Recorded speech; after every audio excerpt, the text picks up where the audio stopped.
Et s'ils ne trouvent personne en appelant, ils peuvent laisser des messages.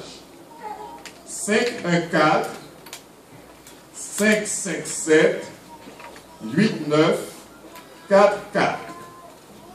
514 557 89 44.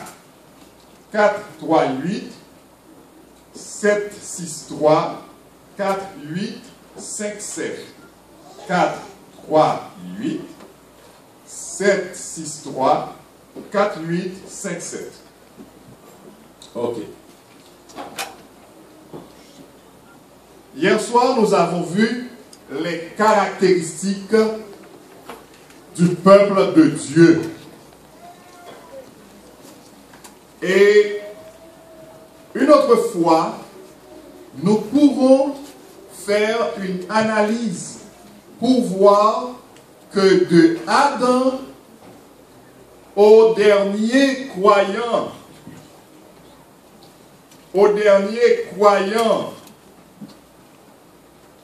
de Adam au dernier croyant qui existera sur cette terre, les caractéristiques ont été, sont et seront toujours les mêmes. On verra ça. Nous verrons ça dans une autre étude. Alors, ces deux caractéristiques, merci beaucoup. Ah, voilà. Voilà, merci pour cette touche technique. Ces deux caractéristiques, nous nous les rappelons bien, elles se trouvent dans Apocalypse 14, verset 12. C'est ici la persévérance des saints qui gardent les commandements de Dieu et la foi de Jésus. On a vu les commandements de Dieu. Dans quel chapitre encore? Dans Exode, chapitre 20, versets 3 à 17. Nous avons vu dans 1 Corinthiens 7, verset 19, qu'avec Jésus, la circoncision n'est rien, l'incirconcision n'est rien, mais l'observation des commandements de Dieu est tout. Et nous avons vu aussi que Dieu nous dit dans Apocalypse 14, verset 12, c'est ici la persévérance des saints qui gardent les commandements de Dieu et la foi de Jésus. Nous avons posé cette question, est-ce que cela veut dire que les commandements sont beaucoup plus importants que la foi de Jésus? Non, non, non. Ce n'est pas par ordre d'importance, mais ce qui est important aussi à retenir, c'est que ce sont les commandements qui conduisent à Jésus. C'est dans ce sens que l'apôtre Paul dit dans Romains 10, c'est Romains 10, verset 4. C'est Romains 10, verset 4.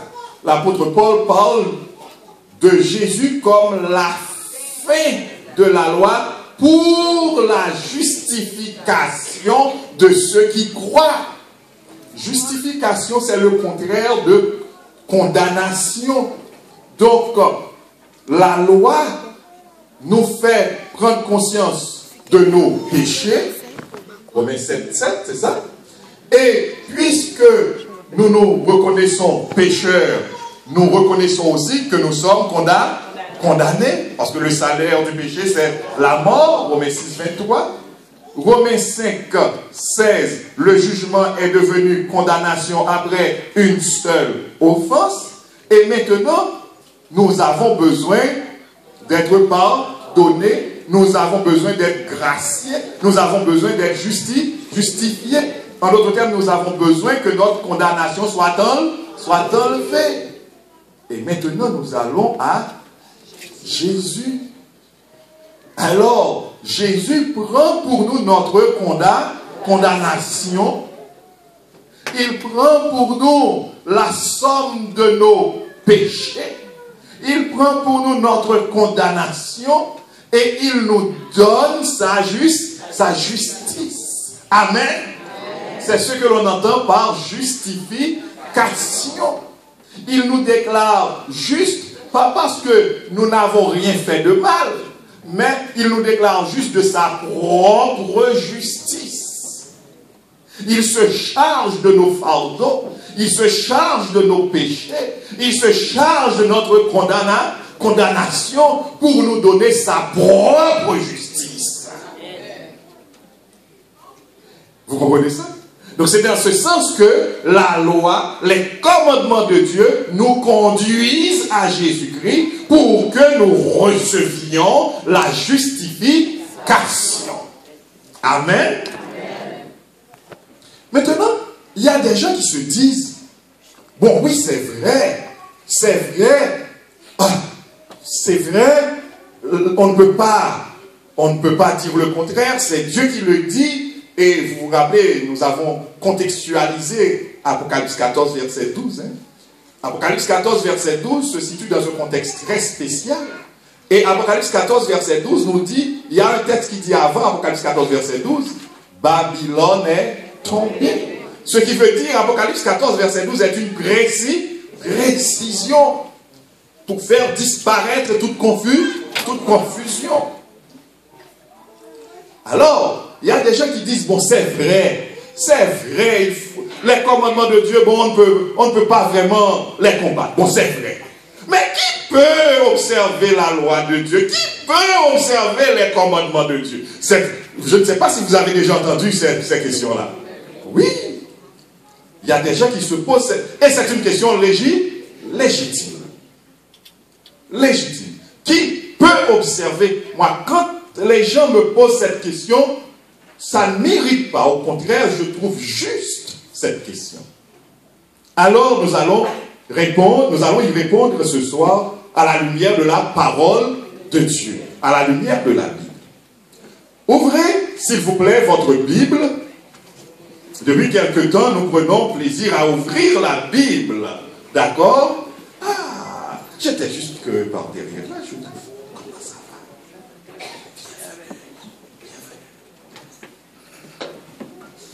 va? Ok. Romains 8, verset 1 à 14. S'il y a des gens qui ont besoin de Bible, et il y en a. Romains 8, verset 1 à 14.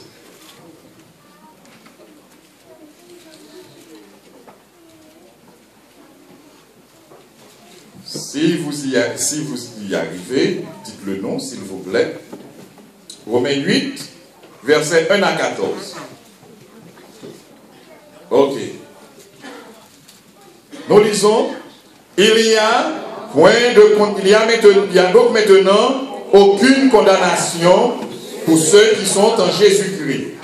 En effet, la loi de l'esprit de vie en Jésus-Christ m'a affranchi de la loi du péché et de la mort, car chose impossible à la loi, parce que la chair la rendait sans force, Dieu a condamné le péché dans la chair, en envoyant à cause du péché son propre Fils dans une chair semblable à celle du péché.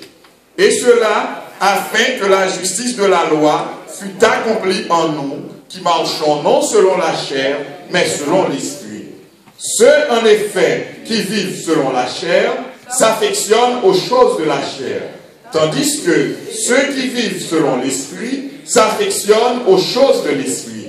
Et l'affection de la chair, c'est la mort, tandis que l'affection de l'esprit, c'est la vie et la paix. Car l'affection de la chair est inimitié contre Dieu, parce qu'elle ne se soumet pas à la loi de Dieu et qu'elle ne le peut même pas. Arrêtons-nous un instant. Seigneur, notre Père, notre Dieu, nous venons d'ouvrir ta parole. Nous avons même commencé à lire, mais tu sais, sans ton Saint-Esprit, il nous est impossible de la comprendre. Ouvre nos yeux par ton Saint-Esprit. Ouvre nos cœurs aussi à l'influence de ton Saint-Esprit. Donne-nous de non seulement comprendre ta parole, mais donne-nous aussi le brûlant désir, la volonté, Seigneur, d'appliquer ta parole dans notre vie, au nom de Jésus. Amen. La chair, ici, c'est quoi? La chair, c'est l'être humain que nous sommes, en effet, tel que nous sommes sortis du sein maternel. C'est l'homme naturel. C'est ce qu'on entend par là, la chair. Ok. Mais il se pose un problème. Nous sommes souillés par le péché. Nous sommes souillés par le péché. Ok. L'homme tel qu'il est, c'est-à-dire toi et moi, tel que nous sommes sortis du sein maternel, souillés par le péché, le texte dit dans Romains 8, verset 7, j'aimerais que nous le relisions, car l'affection de la chair est inimitié contre Dieu, parce qu'elle ne se soumet pas à la loi de Dieu et qu'elle ne le peut même pas. La chair, l'homme, quand je dis l'homme, le genre humain, souillé par le péché, est en opposition à l'Éternel. C'est clair? L'homme, l'être humain, souillé par le péché, est en opposition à l'Éternel. Et pourquoi est-ce que l'homme est l'homme naturel, l'homme souillé par le péché? Quand nous disons l'homme souillé par le péché, ne voit pas l'autre. Nous parlons de l'homme en général. Moi le premier. D'accord? C'est clair? L'homme souillé par le péché est en opposition à l'Éternel. Pourquoi? Le texte dit parce qu'il le se... La chair est en opposition à l'Éternel. Pourquoi? La chair est inimitié contre Dieu. La chair est en opposition à l'Éternel. Pourquoi? Parce que la chair ne se soumet pas à la loi de Dieu. La chair ne se soumet pas à la loi de Dieu. La chair n'obéit pas à la loi de Dieu. Mais le texte est encore plus fort. Pourquoi est-ce que la chair ne se soumet pas à la loi de Dieu? Lisez. Parce qu'elle ne le peut même pas. Donc, quand quelqu'un vous dit que personne ne peut obéir à la loi de Dieu, est-ce que la personne n'a pas en quelque sorte raison? Oui. L'homme, tel que nous sommes sortis du sein de notre mère, eh bien, de par nous-mêmes, nous sommes en opposition avec Dieu. Nous ne nous soumettons pas à la loi de Dieu et nous ne le pouvons même pas. La chair ne se soumet pas à la loi de Dieu et elle ne le peut même pas. Ce n'est pas moi qui le dis, c'est la Bible qui le dit. Et puisque la Bible le dit, c'est vrai. Mais maintenant, vous vous dites, mais si cela en est ainsi, eh bien pourquoi est-ce que Dieu a demandé qu'on obéisse à ses commandements? Poursuivons la lecture. Verset 8. Or, ceux qui vivent selon la chair ne sauraient plaire à Dieu. Pour vous, vous ne vivez pas selon la chair, mais selon l'esprit, si du moins l'esprit de Dieu habite en vous. Si quelqu'un n'a pas l'esprit de Christ, il ne lui appartient pas. Arrêtons-nous un instant. À partir de là, nous voyons qu'il y a combien de façons de vivre? Combien de façons de vivre? Deux façons de vivre. Il y a une première façon, c'est vivre selon la chair. Et il y a une deuxième façon, c'est vivre selon l'esprit. Vivre selon la chair conduit à la mort. Vivre selon l'esprit conduit à la vie éternelle. Vivre selon la chair, quand on vit selon la chair, on ne plaît pas à Dieu. D'accord? Alors, comment vivre selon la chair? Vivre selon la chair, c'est vivre selon ses tendances naturelles. Ses désirs contaminés et avilis par le péché. C'est clair, hein? Mais maintenant, pardon, d'après Galates 5, versets 16 à 21, quelles sont les œuvres d'une vie conduite par la chair? Quand c'est la chair qui nous conduit, quand c'est la chair qui nous guide, qui nous oriente, qui nous conduit. Galates 5, versets 16 à 21. Galates, c'est après 2 Corinthiens. Entre 2 Corinthiens et Éphésiens. 2 Corinthiens, Galates, Éphésiens. Galates 5, verset, à partir du verset 16. Qu'est-ce que nous lisons? Marchez selon l'esprit et vous n'accomplirez pas les désirs de la chair. Car la chair a des désirs contraires à ceux de l'esprit. Et l'esprit en a de contraires à ceux de la chair. Ils sont opposés entre eux, afin que vous ne fassiez pas ce que vous voudriez.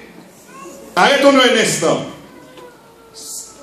Si on veut faire ce que l'on veut, si on fait ce que l'on veut, alors on vit comment? Selon la chair. Continuons. Si vous êtes conduit par l'esprit, vous n'êtes point sous la loi. On expliquera ça. Or, les œuvres de la chair sont manifestes. Voici les œuvres de la chair. Ce sont l'impudicité, l'impureté, la dissolution, l'idolâtrie, la magie, les inimitiés, les querelles, les jalousies, les animosités, les disputes, les divisions, les sectes, l'envie, l'ivrognerie, les excès de table et les choses semblables. Je vous dis d'avance, comme je l'ai déjà dit, c'est l'apôtre Paul, que ceux qui commettent de telles choses n'hériteront point le royaume de Dieu. Donc ceux qui vivent selon la chair n'hériteront point le royaume de Dieu. Ceux qui vivent selon la chair n'auront pas à vivre avec Dieu dans l'éternité bienheureuse. Alors revenons à Romains chapitre 8. Revenons à Romains chapitre 8. Donc nous venons de voir les résultats de vivre selon la... Alors, pas les résultats, ce que produit vivre selon la chair. Comment se manifeste, dirions-nous mieux, vivre selon la chair. Les manifestations les œuvres, disons mieux, les œuvres d'une vie conduite par la chair. Maintenant, c'est quoi ça, vivre selon l'esprit? Nous venons de lire au verset 9, pour vous, on y est s'il vous plaît? Oui. Pour vous, vous ne vivez pas selon la chair, mais selon l'esprit. À quelles conditions? Si du moins l'esprit de Dieu habite en vous. Ah! Il y a un plus ici. Comme on est sorti du sein de sa mère, on n'est rien que chair. Merci, très bien ça. On n'est rien que chair. Mais ici, il y a un autre élément qui entre en question. C'est quoi? C'est l'esprit de Dieu. Amen. Le texte dit, nous reprenons, pour vous, vous ne vivez pas selon la chair, mais selon l'esprit, si du moins l'esprit de Dieu habite en vous. Si quelqu'un n'a pas l'esprit de Christ, il ne lui appartient pas. Écoutez bien, maintenant, pour vivre selon l'esprit, il faut d'abord que l'esprit de Dieu habite en nous. Pour que nous puissions vivre selon l'esprit, suivez bien, c'est important.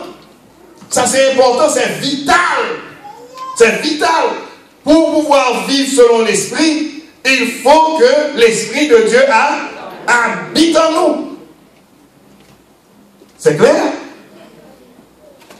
Et le texte est, la parole de Dieu est catégorique. Si quelqu'un n'a pas l'esprit de Christ, il ne lui appartient pas. Si quelqu'un n'a pas l'esprit de Christ, cette personne n'appartient pas à Jésus-Christ.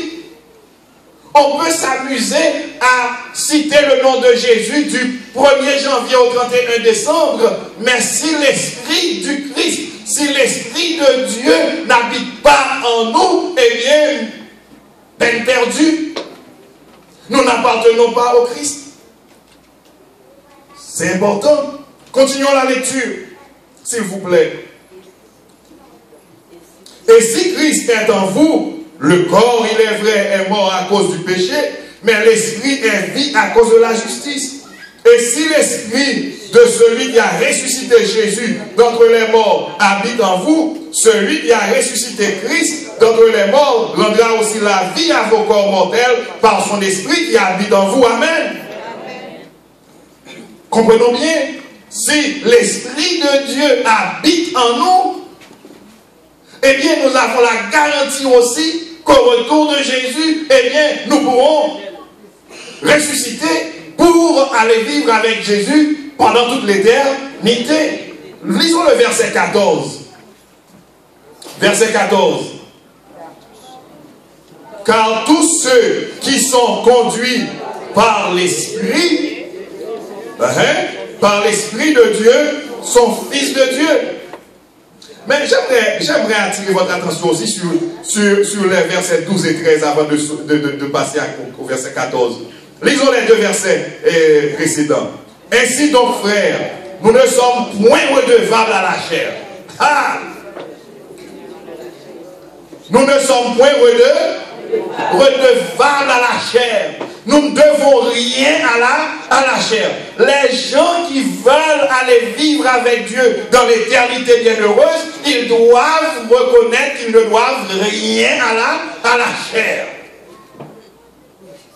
Ils doivent se déclarer libérés de l'emprise de la chair. Ils ne doivent pas être dominés par la chair. La chair ne doit pas être leur maître. Au verset 13, si vous vivez selon la chair, qu'est-ce qui arrivera? Vous mourrez. Mais si par l'esprit vous faites mourir les actions du corps, vous vivrez. Car tous ceux qui sont conduits par l'Esprit de Dieu sont fils de Dieu. On est fils, on est fille de Dieu quand on est conduit par l'Esprit de Dieu. Quand on ne vit plus selon...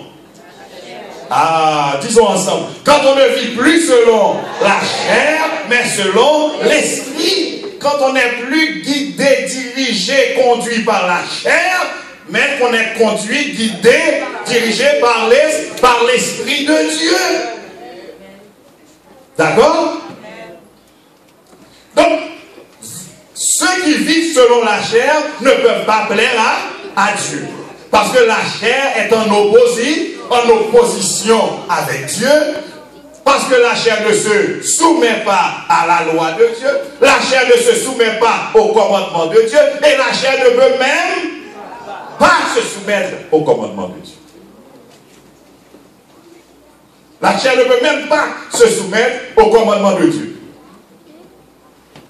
Faisons une remarque juste. Les gens qui ne connaissent pas Dieu n'ont pas conscience de cette lutte entre la chair et l'esprit. Ils ignorent le phénomène du péché. C'est pourquoi ils font ce qu'ils veulent. Nous ne devons pas les suivre. Comprenons bien, ceux qui ne connaissent pas Dieu, ils peuvent faire ce qu'ils veulent. Pourquoi? Ils font ce qu'ils veulent. Pourquoi? Parce qu'ils sont conduits par la chair. Mais l'apôtre Paul dit, pour vous, vous n'êtes pas conduits par... Vous êtes conduits par, si du moins l'Esprit de Dieu habite en vous. Ceux qui se disent membres du peuple de Dieu, eh bien, ils ne doivent pas se laisser conduire par la chair, mais ils doivent être conduits par l'Esprit de Dieu. Par l'Esprit de Dieu. Donc, comment vivre selon l'Esprit? C'est vivre sous l'influence, sous la direction du Saint-Esprit de Dieu. Et alors, quelles sont les œuvres? Quelles sont les œuvres d'une vie conduite par le Saint-Esprit de Dieu? Quelles sont les œuvres d'une vie conduite par le Saint-Esprit de Dieu? Allons dans Galates chapitre 5. Nous retournons à l'épître des Galates. Galates chapitre, l'épître de Paul aux Galates. Galates chapitre 5, à partir du verset 21. À partir du verset 22, pardon. Nous lisons, s'il vous plaît.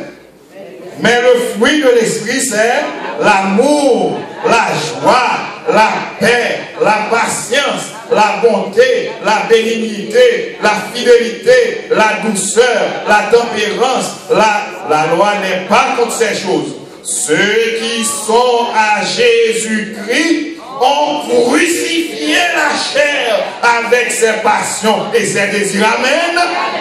Ceux qui sont à Jésus-Christ, ceux qui appartiennent à Jésus-Christ. Rappelons-nous ce que l'apôtre Paul nous a dit dans son épître aux Romains. Pour que l'on appartienne à Jésus-Christ, qu'est-ce qui doit être fait chez nous d'abord? Nous devons être habités par l'esprit de Jésus-Christ.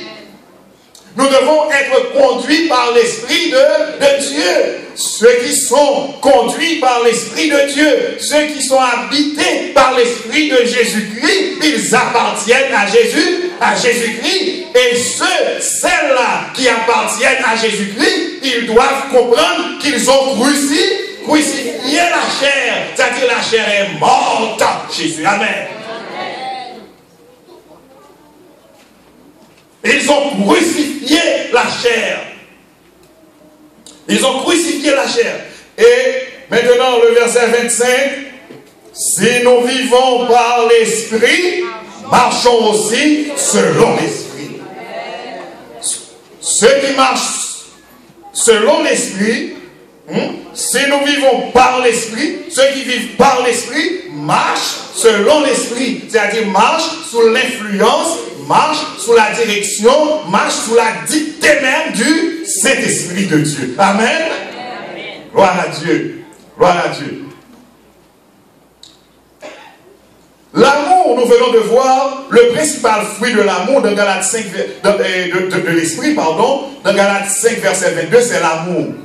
Il y a des théologiens qui disent que on ne dit pas les fruits de l'esprit, vous remarquez bien, l'apôtre Paul a dit le fruit de l'esprit et l'amour. Donc, tout, et c'est vrai, quand nous lisons 1 Corinthiens 13, nous allons voir tout le reste qui vient après l'amour dans Galates 5, verset 22. L'apôtre Paul, c'est Paul qui a écrit aussi Galates.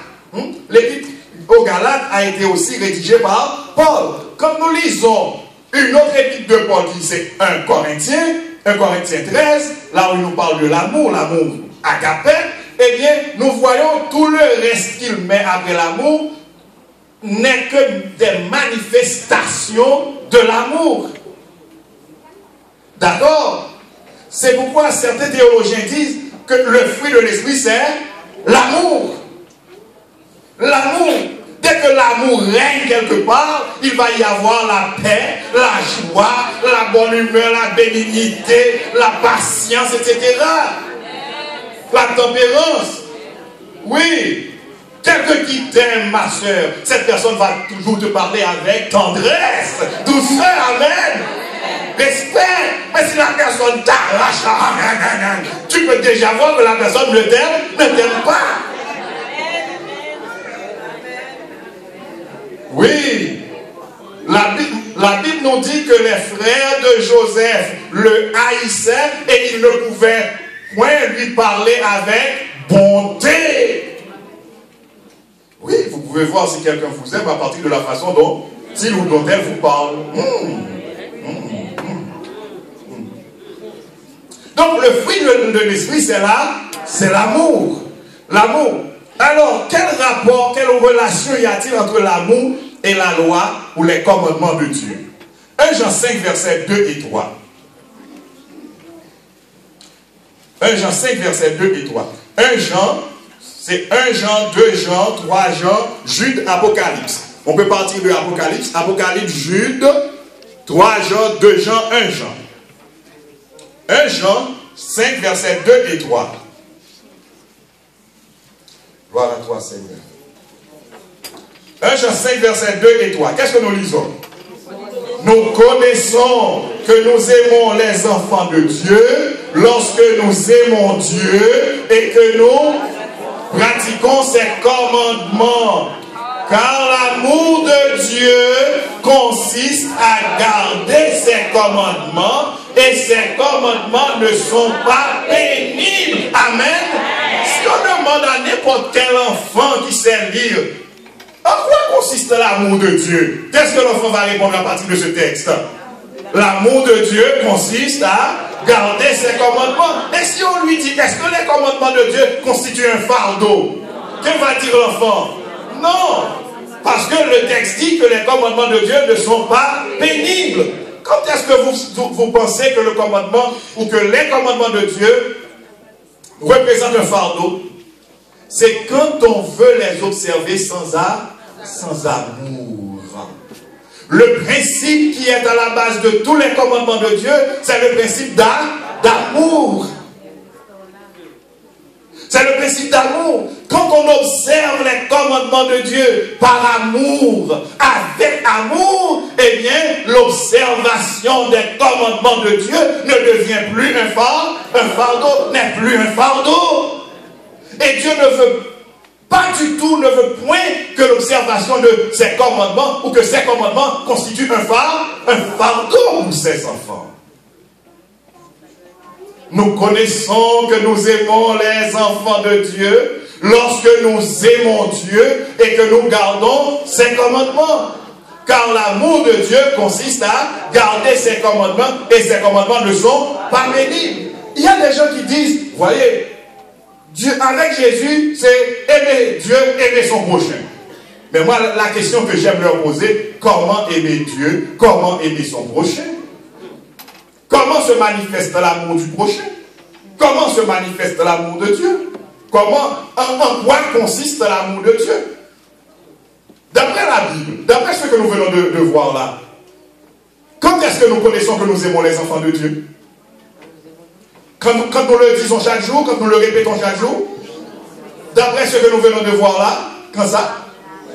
C'est quand la Bible dit, nous connaissons que nous aimons les enfants de Dieu quand nous gardons ses commandements. En gardant ses commandements.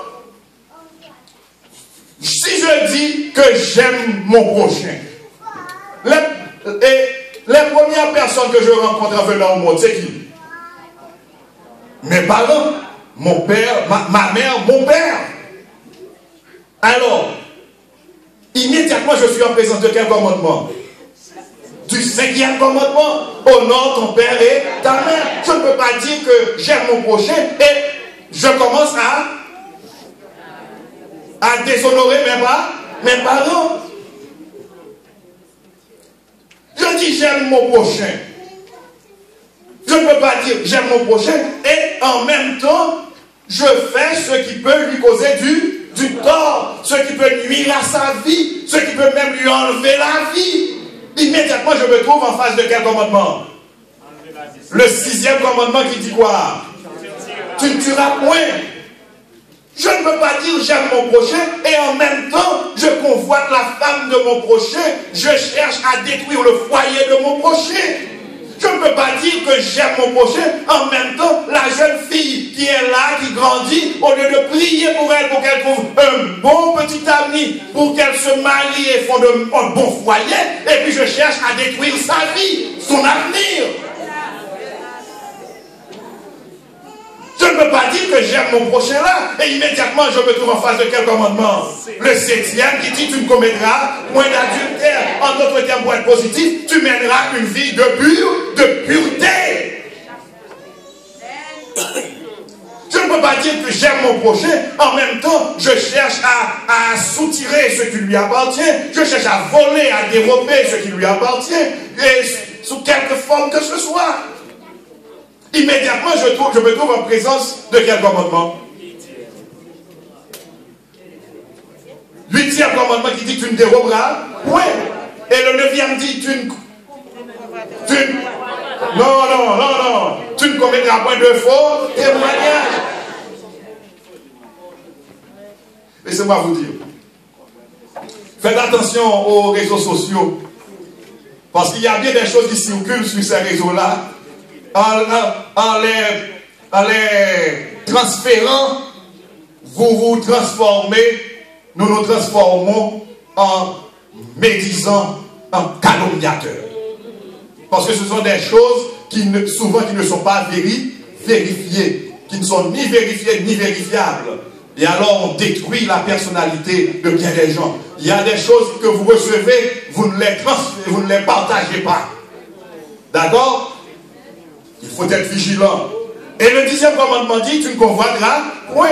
Ce sont les commandements qui ont rapport avec le prochain. Et Jésus, dans le sermon sur la montagne, il ne s'arrête pas à la lettre. Jésus va jusqu'à l'esprit. Jésus dit, si tu regardes l'autre avec une mauvaise intention, tu as déjà commis un acte d'impureté. Wow. Jésus dit, tu te fâches contre le prochain. Tu te laisses envahir par un sentiment de haine contre le prochain. C'est comme si tu l'as déjà tué. C'est comme si tu l'avais tué. Donc, bien aimé, avec Jésus, le commandement devient plus...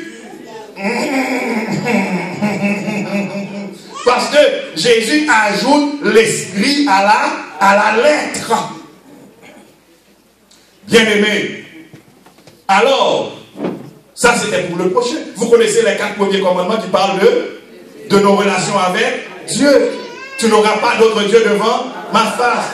Dieu doit toujours occuper la première place dans notre vie. Tous qui occupent la première place dans notre vie, si ce n'est pas Dieu, devient une idole, un faux Dieu. Le 2e commandement dit, tu ne te feras point d'image taillée, ni de représentation des choses qui sont en haut, dans les cieux, en bas sur la terre, ni sous la terre. Écoutez bien, personne n'a le droit de se faire une représentation de Dieu. Personne n'a le droit de se faire une représentation de Jésus pour l'adorer. Personne n'a le droit d'avoir des statues, etc., de saint ceci, de saint cela, pour adorer. D'ailleurs, tu n'auras pas d'autre Dieu devant ma face, a dit l'Éternel. Tu n'adoreras rien d'autre, personne d'autre, sinon que l'Éternel, le Créateur. Si j'aime Dieu, je dois adorer que Dieu et Dieu seul. Le 2e commandement dit quelque chose que j'aimerais vous inviter à lire. Exode 20. Exode 20. Exode 20. Verset 7. Pas verset 7, verset 5 et 6. Exode 20, verset 5 et 6. Est-ce que vous y êtes déjà? Merci. Bien. Exode 20. Reprenons à partir du verset 4. Tu ne te feras point d'image taillée, ni de représentation quelconque des choses qui sont en haut dans les cieux, qui sont en bas sur la terre, et qui sont dans les eaux plus bas que la terre. Tu ne te prosterneras point devant elles. Nous ne devons pas nous agenouiller devant qui que ce soit, ni quoi que ce soit pour lui rendre un culte. On peut nous dire ça, c'est la représentation de Saint Jacques, de Saint Charles, de Sainte Marie, etc. Non! Le commandement de Dieu dit non! C'est le commandement de Dieu qui le dit. Ok, on continue. Tu ne les serviras point. Tu ne les serviras point. Tu ne feras pas d'image taillée, tu ne les adoreras pas, tu ne te prosterneras point. Point, oui mes amis. Tu ne te prosterneras point devant elles. Tu ne les serviras point. C'est-à-dire même, tu n'as même pas le droit de venir le faire. Non. Non. Continuons pour voir ce qui est dit dans le commandement. Car moi, l'Éternel, ton Dieu, je suis un Dieu comment? Jaloux, qui punit l'iniquité des pères sur les enfants jusqu'à la 3e et à la 4e génération de ceux qui me haïssent, et qui fait miséricorde jusqu'en 1000 générations à ceux qui m'aiment et qui gardent mes commandements. Selon cette parole ici, quand est-ce que Dieu sait qu'on l'aime? Voyons la conjonction de coordination et qui fait miséricorde jusqu'en 1000 générations à ceux qui m'aiment et qui on garde les commandements. Quand est-ce que Dieu sait qu'on l'aime? Quand on garde ses commandements. Mais il parle aussi de ceux qui le haïssent. Quand est-ce que Dieu sait qu'on le haït? Qu'on le hait, pardon. Qu'on le hait. Dieu sait qu'on